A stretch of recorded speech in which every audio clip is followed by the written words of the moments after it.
The candle sputters to life, its flame a lone heartbeat in the pitch-black chamber beneath Alexandria. You pull your cloak tighter against a chill that has nothing to do with cold air. Instead, it's a tremor of anticipation, as if every stone around you is waiting, watching. The scent of frankincense curls through the gloom, weaving with the mustiness of centuries-old dust to create a perfume that's equal, parts sacred and unsettling. Somewhere in the darkness you think you hear a soft echo, an indistinct whisper like a voice half-remembered in a dream. As your lantern's glow settles on the walls, obsidian glyphs shimmer into view. They're delicate and defiant, lines carved so precisely they seem to hum with energy. One symbol looks like a serpent devouring its own tail, the ancient Ouroboros, but this one is entwined with a star, a design so intricate that it could have only been drawn by a master. Every historian you've read insists that Hypatia, the great philosopher and mathematician, made this her personal seal. Yet here it is, glowing faintly in a place where no one has trod for more than 1,000 years. Your heart hammers as you move closer, fingertips brushing the cold stone. The moment your skin makes contact, a subtle vibration ripples through your arm, as though the carving itself has awakened. For a heartbeat, you question your own senses. Is this just an illusion created by flickering light and your overactive imagination? But then you remember the old rumors, that on moonless nights Hypatia's students swore her wisdom still pulsed through these chambers, refusing to fade even after her tragic end. Tonight you are here to find out whether there's truth, or if centuries of superstition have conjured this moment. You whisper her name, Hypatia. The single word seems to hover in the air, as fragile as the candle's flame. In response, the incense smoke swirls upward in a spiral, drawing an almost perfect replica of that same Ouroboros star glyph above your head. You blink. The shape dissolves into the vapors, but the message lingers. Symbols the ancients believed were not mere decorations. They were living bridges between worlds, doorways to knowledge that words alone could never unlock. Every breath you take is a lesson in sensation. The rough grain of the carved stone beneath your palm, the distant drip of water echoing through unseen corridors, the scent of myrrh that hints at rituals performed long ago. You recall stories of priests in white linen robes, chanting in a language older than Rome, their voices rising and falling like the tide. Their rituals bound them to the cosmos, forging a connection so pure that they believed it could alter the very fabric of reality. If you listen closely, you imagine you can still hear those chants resonating in the hollow spaces between the walls. And what of us, seated in our modern lives? We light candles for birthdays or vigil, pour coffee as our morning rite, even scroll our feeds in a ritual of distraction. But what if beneath these everyday gestures there lies a dormant power, a remnant of that ancient technology of consciousness? When you trace a circle in the air or gaze upon a crescent moon, are you unknowingly tapping into the same currents that once guided kings and mystics? You take a slow step back, eyes never leaving the glyph. The candle flickers violently, and for one breathless moment, the symbol glows bright enough to cast a black silhouette of a serpent on the far wall. Then, as if exhausted, it dims again until it's barely perceptible. Your chest tightens. Was that your mind playing tricks, or did the spirit of Hypatia herself flicker to life, urging you to remember what the world has forgotten? Tonight I won't reveal all the secrets hidden in these catacombs. Instead, I'll leave you with this. Each symbol you encounter, each ritual you witness, carries a code, a hidden language meant to awaken something within you. And if you believe even for a heartbeat that these carvings can breathe, then perhaps you're closer to understanding why the ancients guarded their rites so fiercely. When the flame finally guttered and died, Hypatia's sigil faded into the darkness once more, but the echo of its power remained in your mind. Was it mere superstition, or did that flicker hold a fragment of truth?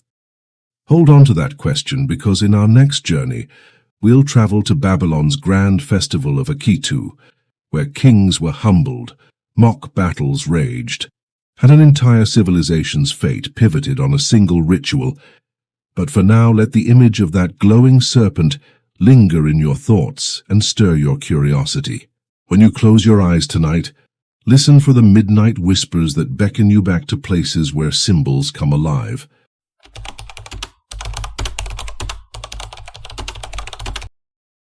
The dawn sky over ancient Babylon burns with gold and blood-red clouds as thousands gather on the flat-topped ziggurat of Esagila. You stand among them, heart thudding with anticipation, while priests in flowing white linen chant an opening sequence that feels older than time itself. The air hums with a rare energy, two worlds converging, earth and sky locked in a solemn embrace. This is Akitu, the New Year festival, and it wasn't just another party on the calendar. It was the pulsing heartbeat of an entire civilization. From the moment the first flute note fluttered into the morning air, every participant understood their role in a cosmic drama. Children ran barefoot across dew-kissed courtyards, draped in saffron robes. Farmers carried sheaves of barley, symbols of the season's promise. Nobles rode in gilded chariots, their banners snapping like thunderclaps against the wind. Yet today titles meant nothing. King and peasant alike knelt side by side, humbled before the high priest as he intoned the invocation to Marduk, Babylon's chief deity. You can almost feel the tremor beneath the ziggurat's base as a mock battle erupts in the courtyard below. Acolytes dressed as the vanquished chaos god Tiamat, wielding curved swords, fall before the triumphant priests who reenact the creation myth. Their victory dance isn't mere spectacle. It's a visceral reminder that order triumphs over chaos, that the king's rule mirrors the god's sovereignty over the cosmos. The crowd roars, stamping feet echoing like distant thunder, as the priests raise alabaster bowls filled with holy water. When they pour it out, you swear you can hear the land's thirst being slaked, as if the very earth drank in the blessing. At the summit of the rite, the king himself approaches the temple. His crown, an imposing diadem of gold and lapis lazuli, is removed by trembling hands, then presented to the high priest. In this act, he surrenders his authority, admitting human frailty beneath divine law. The crowd gasps as the priest whispers secret words that bind the monarch to the will of Marduk.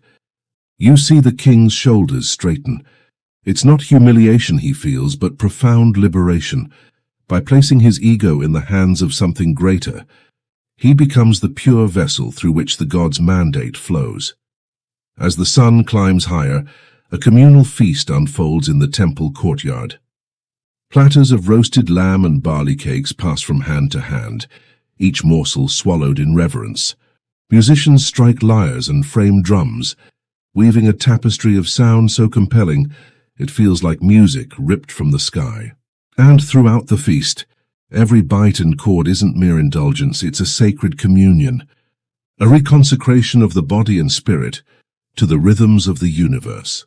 Later, when the celebrants are sated and the priests prepare for the closing ceremony, you find yourself drawn to a carved relief on the temple's eastern wall. There, intricate scenes depict the same Akitu festival as it might have appeared centuries earlier. Ox-drawn carts bearing statues of the gods, dancers in elaborate masks, priests anointing the king with oil. Run your fingers over the worn stone, and you feel the pulse of those ancient hands, the fervor of those voices long silenced. The relief is more than art. It's a time capsule, a coded message meant to transcend death and decay. What did these rituals mean on a philosophical level? At their core, they were acts of collective remembrance and renewal. Babylonian society believed that cosmic harmony could be mirrored in social structure.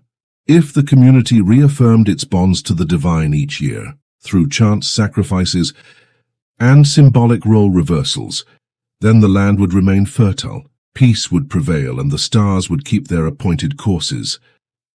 Ritual wasn't entertainment or superstition. It was a form of applied metaphysics, a deliberate technology for aligning human will with universal law. Yet over time, much of this knowledge was buried or maligned. Conquerors toppled temples and banned the rites. Scholars dismissed the chants as primitive mysticism. and as empires rose and fell, the living memory of Akitu faded into dusty scrolls, its deeper meanings lost behind walls of misunderstanding and prejudice. What survives today are fragments, mythic echoes that rarely convey the visceral intensity of that sunlit morning in Babylon. But here's the secret.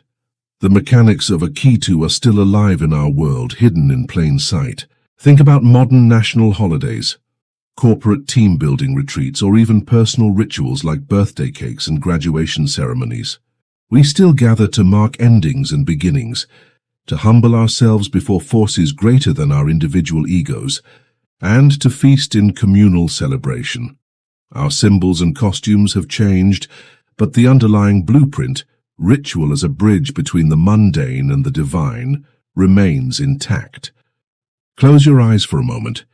Picture the ziggurat bathed in dawn's first light, the king kneeling before the heavens, the crowd's unified voice rising like a storm. Now imagine recreating that sense of awe in your own life. What would it look like to surrender your everyday identity, your titles, your self-imposed limitations, and step into a larger story? How could a simple shared act transform the way you perceive yourself and your place in the world? The ancients didn't lock this wisdom away for priests and pharaohs alone. They encoded it in every gesture of Akitu, the pouring of water, the removal of the crown, the mock battle, and scattered it across centuries for us to rediscover. Today, as you sip your morning coffee or light a candle for intention, you're participating in a lineage that spans millennia. Each deliberate act can be a ritual, each symbol a portal to profound renewal. Before the festival's fires are extinguished and the ziggurat returns to silence, the high priest pronounces one final benediction.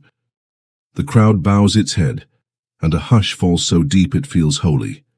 You press your palm to your chest, feeling its steady rhythm, and realize that this heartbeat is the true blood of the gods, the unbroken kinship between humanity and the divine.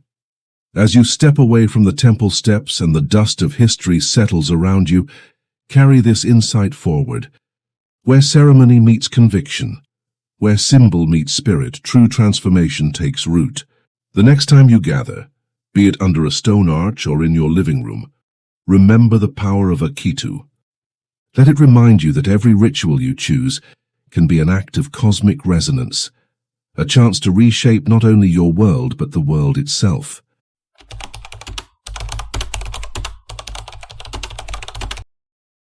You step into a sunlit courtyard in Pompeii, the warm breeze ruffling your hair as you spot a curious object half buried in the dust. A small olive-green amulet no larger than a thumb. Its surface is etched with tiny looping symbols, like a secret script meant to whisper only to those who know its language. You stoop to lift it, feeling the smooth weight of age and intention. In that instant, you're no longer in a dusty ruin. You're in the mind of its maker, 2 millennia ago. Back when every line carved into bronze carried power. Imagine an artisan at his bench, the scent of molten metal and beeswax tangling in the air as he applies the final strokes to his work. To the untrained eye, those looping glyphs might look like decoration, but for him they were living words, each curve and dot mapped to a hidden force in the cosmos. When worn close to the skin, this talisman did more than ward off illness. It bound the wearer's identity to a chosen patron deity, spoke a silent vow of protection, and opened a channel of belonging to a select brotherhood sworn to guard secrets older than Rome itself. Now follow me down a narrow alley in modern Chicago. A bride stands before her beloved, hands trembling ever so slightly as she slips a simple gold band onto his finger.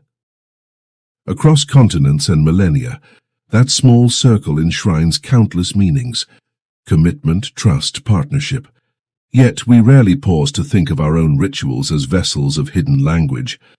We don't see that ring as a cipher, a secret handshake between hearts. We just call it marriage. That's the heart of secret tongues. From the Greek amulet in Pompeii to the wedding vows we exchange today, rituals and symbols function as coded messages, shortcuts that bypass the clutter of words and speak directly to our subconscious.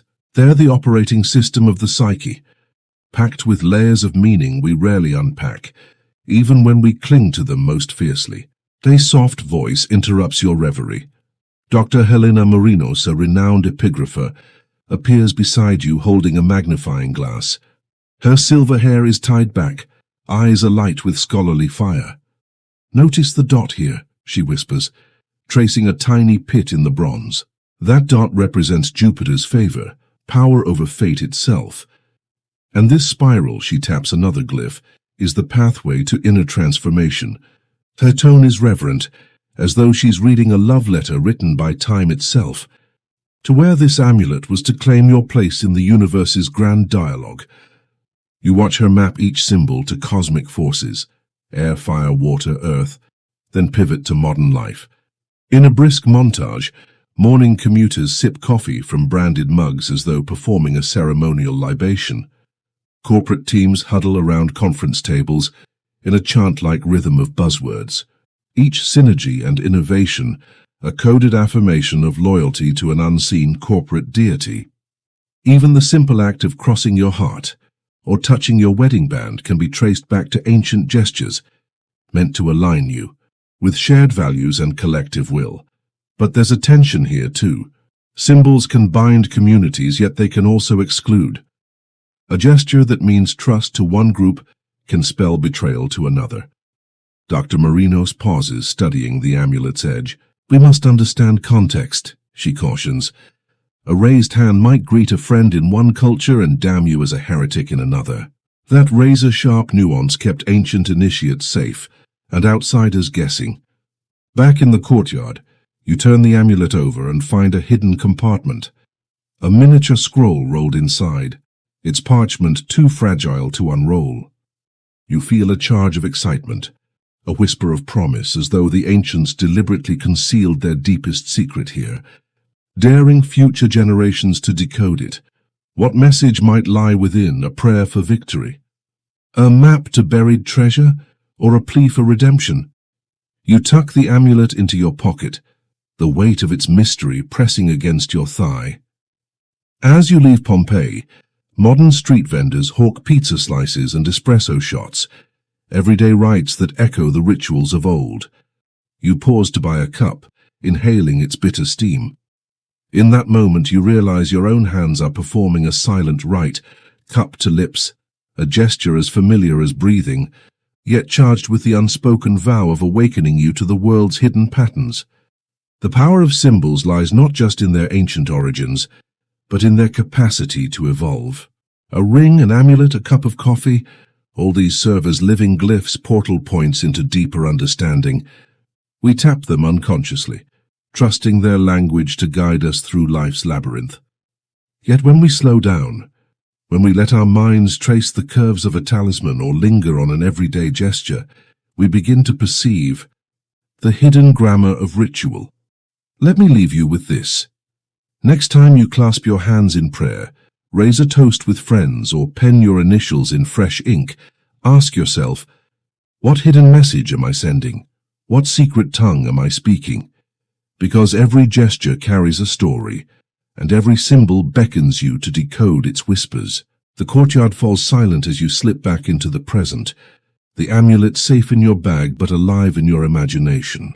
Its glyphs remain etched in your memory, a personal Rosetta Stone hinting at truths buried beneath layers of time. And you carry forward a new awareness, that in every ritual, ancient or modern, we engage in an unbroken conversation with the unseen forces that shape our world.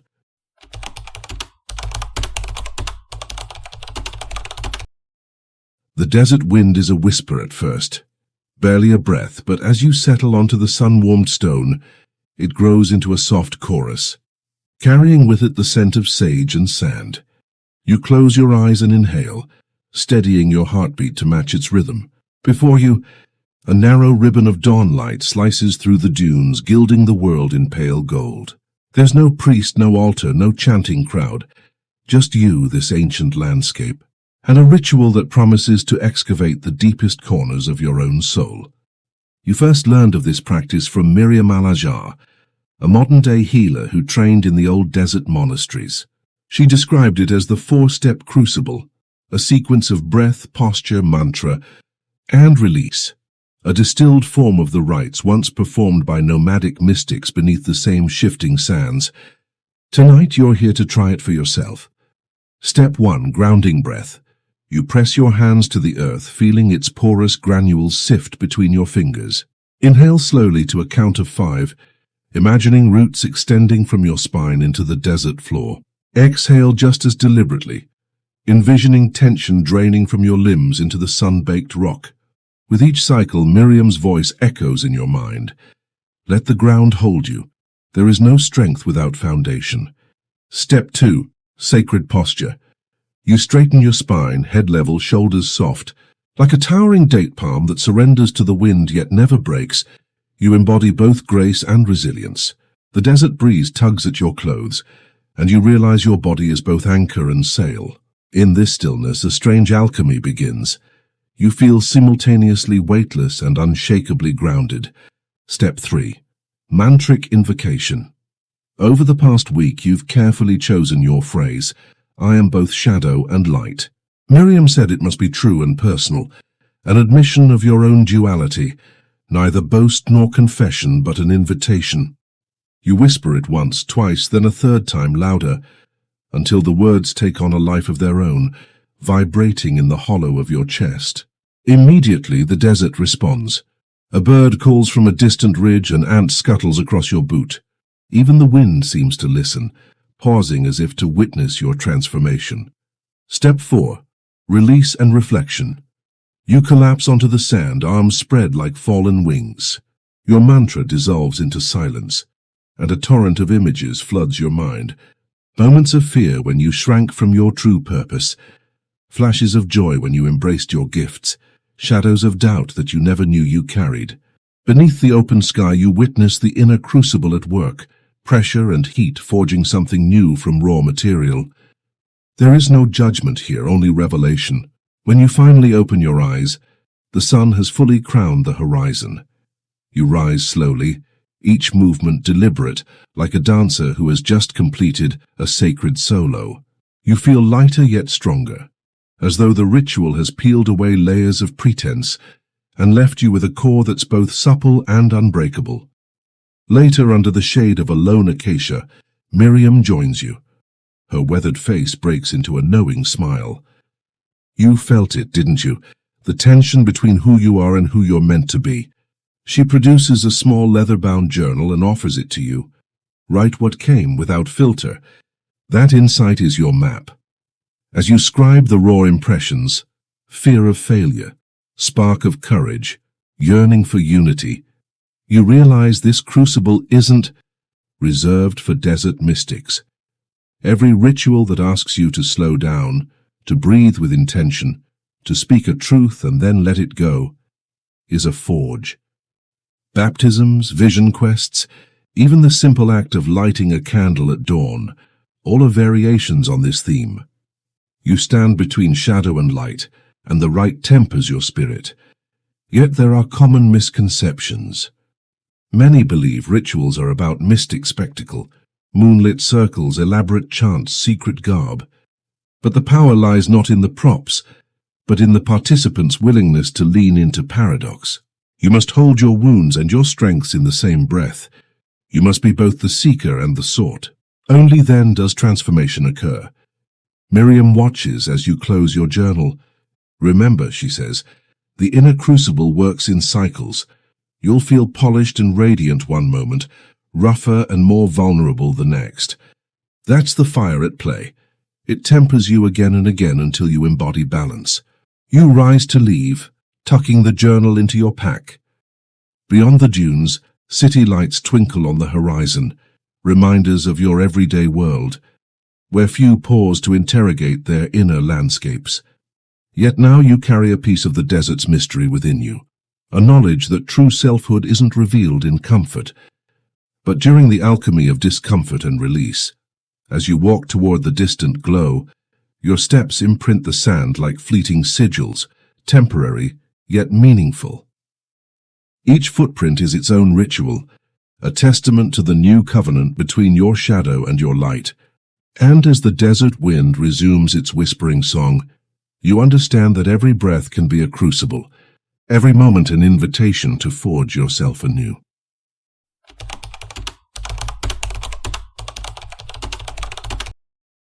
The city never sleeps, but sometimes it dreams, of colors bleeding into concrete, of rhythms pulsing beneath asphalt.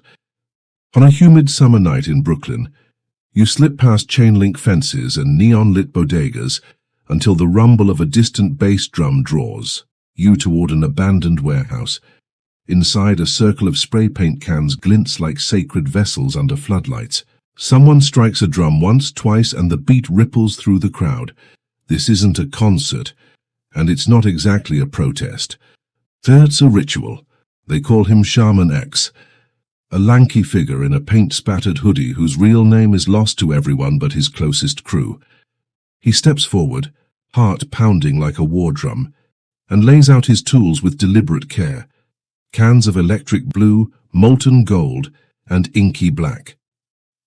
To the uninitiated, it looks like graffiti, but to the dozens gathered, street artists, dancers, community elders, it's a healing ceremony for a neighborhood bruised by violence and neglect. As Shaman X uncaps his first can, he closes his eyes and inhales deeply. You feel a hush settle over the group, as if the city itself is leaning in to listen. Then, with a fluid arc of his wrist, he paints a gigantic phoenix rising from fractured brick. Each spray stroke reverberates with intention, rebirth, resilience, transformation. When the outline is complete, the drummers return, their rhythm urging the mural's wings to unfold. Dancers emerge around the edges, their movements echoing the phoenix's rise. The air crackles with collective breath. Each person there is both witness and participant in this urban rite. This is neo-ritual in action. It borrows the ancient blueprint, symbol, rhythm, community, but reinvents it for modern wounds. Where Babylon's Akitu bound citizens to cosmic order, Shaman X's ceremony binds neighbors to shared hope.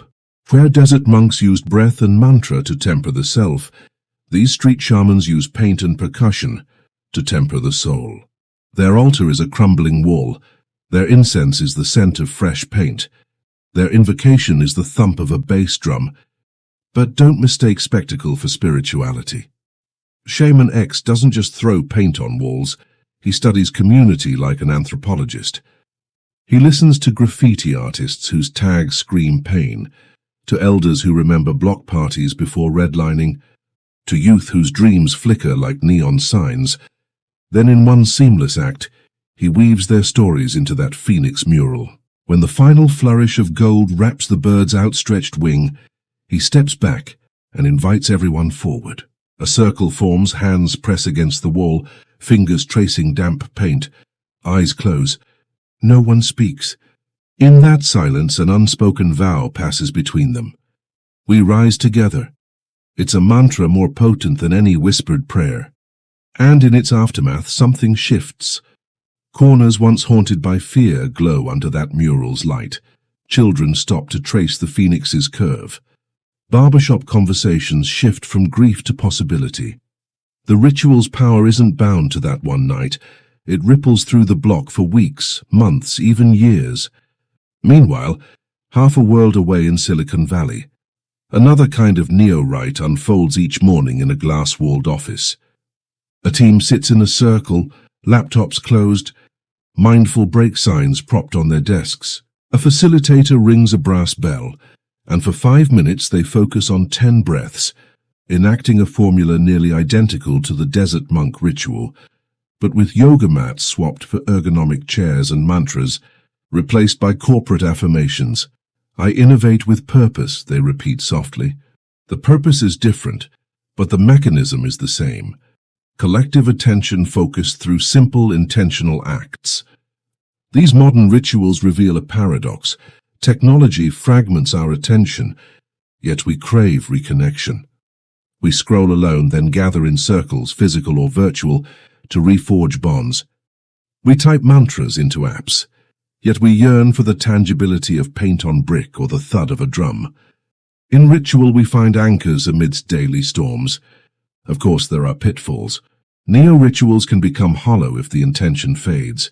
A mural without community buy-in risks becoming mere decoration, or worse, a symbol of gentrification rather than healing. A corporate mindfulness break can't mask systemic burnout. Intent without integrity is just theater. The key difference between potent ritual and empty fad is depth. Are you inviting real vulnerability? Or are you following steps because they're trendy? Shaman X knows this well. After one high-profile mural, critics accused him of glamorizing poverty. Instead of lashing out, he organized a community forum, open mic night, no spray cans allowed, where neighbors voiced fears and hopes.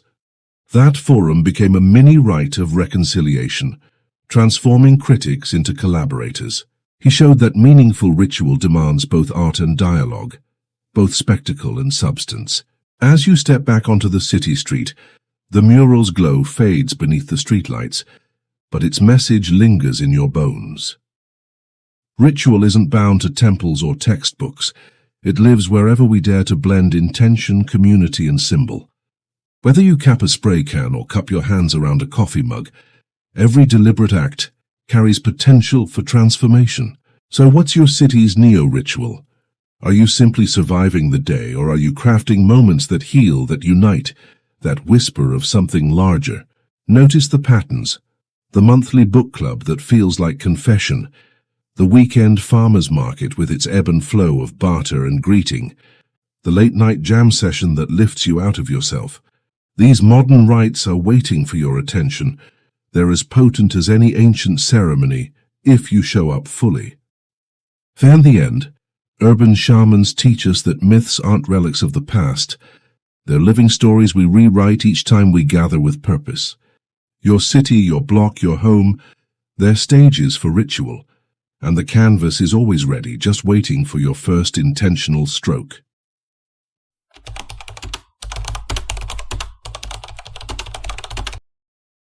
Night has fallen, and the only light is the soft glow of candles you've arranged on the floor of your living room. Each flame trembles like a heartbeat, casting long shadows that dance on the walls. You settle onto a cushion in the center of the circle, cross-legged and alert, feeling both sacred and vulnerable. Around you, ordinary objects, a journal, a glass of water, a framed photo, sit like silent witnesses. Tonight, they're more than possessions. They're conduits for change. You begin with a slow breath, inhaling the flicker of possibility. In your hand, you hold a small seed, a mustard seed, tiny and unassuming. You remember how in ancient texts, sages compared faith to a mustard seed. Though small, it grows into mighty branches. You place the seed on your palm and let your fingers cradle it. You whisper your intention, "Let my courage germinate." The words feel alive, curling around you like vines. Leaning forward, you press your palm gently to the soil-filled bowl at your side. The seed nestles into the earth with a soft sigh. As you cover it with dirt, you realize this simple act mirrors every grand ritual you've witnessed. An offering, a promise, a pact between you and the unknown. The world outside your window hums with indifferent traffic, but here, in this circle of candlelight, time stretches thin and you become part of something vast. Next, you reach for your journal. You flip to a fresh page and write a single question, in bold letters. What part of me is ready to be reborn? You close your eyes and let the pen hover above the paper. Memories surface, moments when you hid your voice, when fear silenced your dreams. You feel a pang of regret, but also a spark of resolve. With deliberate strokes, you jot down 3 words: speak, trust, create. The candle flames lean toward your words, as if drawn by their energy. You read them aloud, each syllable a vow. I will speak my truth, I will trust my path. I will create my destiny. The room feels charged, as though the shadows themselves lean in to listen. A soft wind rustles the curtains, though no window is open, and you sense the presence of something beyond the mundane, a witness to your promise. Now you lift the framed photo. It's you at a younger age, eyes wide with wonder. Standing at the edge of a forest, you trace the outline of your face, remembering the fearless child who believed anything was possible. In a gesture both tender and radical, you turn the photo face down. It's a symbolic farewell, a statement that while you honor your past, you refuse to be defined by it. The child's wonder lives on, but you choose to step forward unencumbered. As the final candle gutters, its soft glow imperceptibly shifting, you take a sip of the water. Here it tastes faintly of mint, a remnant of the sprig you dropped into the glass earlier. The cool liquid slides down your throat, and you feel it wash away remnants of doubt.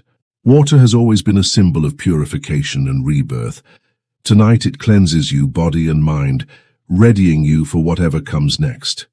You rise slowly, the circle of objects and flame shrinking to a single point at your feet. Outside, a dog barks in the distance. Mundane, and yet tonight it sounds like an incantation, calling you back to ordinary life. You step over the threshold of your living room, as if crossing from one realm to another.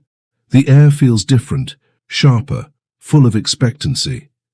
Before you turn on the light, you pause and let the darkness fill your vision. In that blackness, you feel the seed you planted stirring beneath its soil, the words in your journal humming with possibility, the memory of your younger self glowing like embers at the center of your chest. Everything you did tonight was a ritual, from the seed to the sip of mint water, a series of intentional acts that bind your inner world to the outer. Now in this fragile moment before you rejoin your daily routines, you carry the spark of transformation within you. It doesn't roar like a wildfire. It flickers, waiting for your care.